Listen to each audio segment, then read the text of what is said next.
কেন একটা সমাজের মধ্যে সুদের প্রসার বাড়বে? কেন বাড়বে?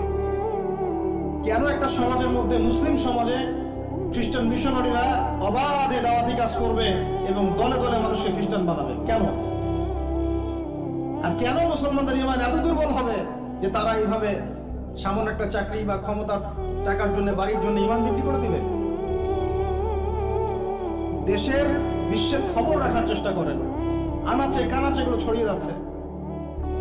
আগে ছিল যে নিউট্রালাইজেশনের কথা বলছিলাম না, আগে ছিল যে মানুষ হারাম খাইতে দ্বিধাবোধ করতো, যে মানুষ জেনে ফেললে কি বলবে, ছিছি করবে।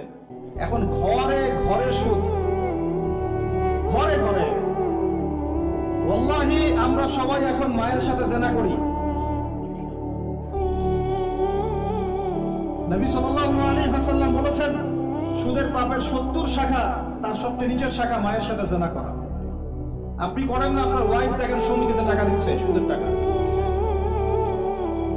একজন স্ত্রী স্বামী খোঁজার সময় চিন্তা করে দেখে কে টাকা পয়সার দিক থেকে বেশি স্বাবলম্বী। সে হারাম খাক হালাল খাক পরোয়া করতে চায় না।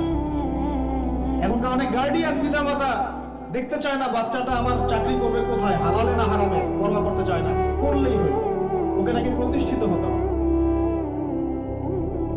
ব্যবসায়ী মানুষ ব্যবসা করার সময় খেয়াল রাখছেন না আমি হালাল পণ্যের করছি না হারাম পণ্যের করছি, মাপে কম দিচ্ছি কিনা। সিন্ডিকেট যে আমি করছি, এই যে 1 লক্ষ 2 লক্ষ 3 লক্ষ ডিম রিজার্ভ করে রেখে দিলাম, প্রত্যেকটা দাম 1 টাকা করে বেড়ে গেল, 3 লক্ষ ডিমের মধ্যে 3 লাখ টাকা এক্সট্রা লাভ করলো, পুরো রিজিকটাই হারাম।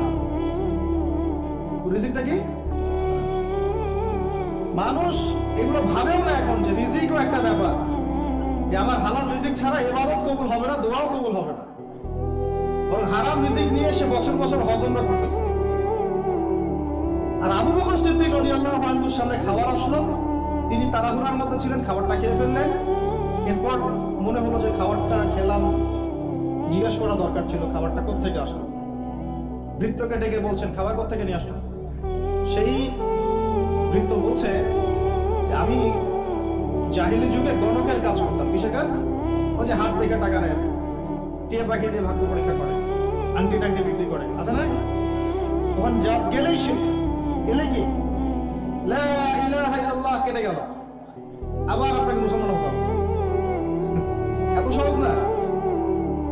আল্লাহ পাক তার নবীকে ওয়াদা করেছেন, একদম ওয়াদা, হে মুহাম্মদ সাল্লাল্লাহু আলাইহি ওয়াসাল্লাম, তোমার উম্মতের যে কোনো ব্যক্তি আসমান জমিন সমান পাপ নিয়েও যদি আমার সামনে দাঁড়ায়, 7 আকাশের সমান পাপ, জমিনের সমান পাপ আমার সামনে দাঁড়িয়েছে কিয়ামতের মাঠে, তো বেচারার আমল নামায় কোনো শিরকের পাপ নাই।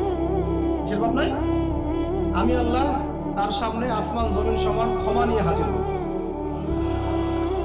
ওইটা কেনে গেল বোধহয়, খালি গিয়ে বললেন যে দেখেন তো আমার হাতটা একটু দেখে দেন তো, কয়টা মেয়ে আছে আমার লাইফে, কয়টা বিয়ে হবে। ও আমার এই পাশে দাগগুলো দেখে দেখে বলে যে 2টা। ঠিক আছে, কিন্তু সারা জীবনে আপনি 2টা বিয়ে করতে পারলেন না। করার দরকার নাই, করার দরকার নাই, একটা নিয়ে থাকেন। কেন দরকার নাই? সবাই সবকিছু করতে পারবে না, সবাই সবকিছু করতে পারবে না। বিধান সবার জন্য প্রযোজ্য হয় না। যার ক্ষমতা, যার সামর্থ্য আছে, যে ব্যালেন্স করতে পারে, তার ব্যাপারটা ডিফারেন্ট।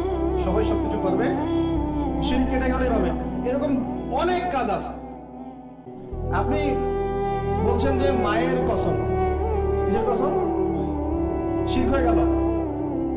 কসম কার নামে করতে হবে? বলতে হবে আল্লাহর কসম। কসম যদি করতেই হয় কার নামে করতে হবে?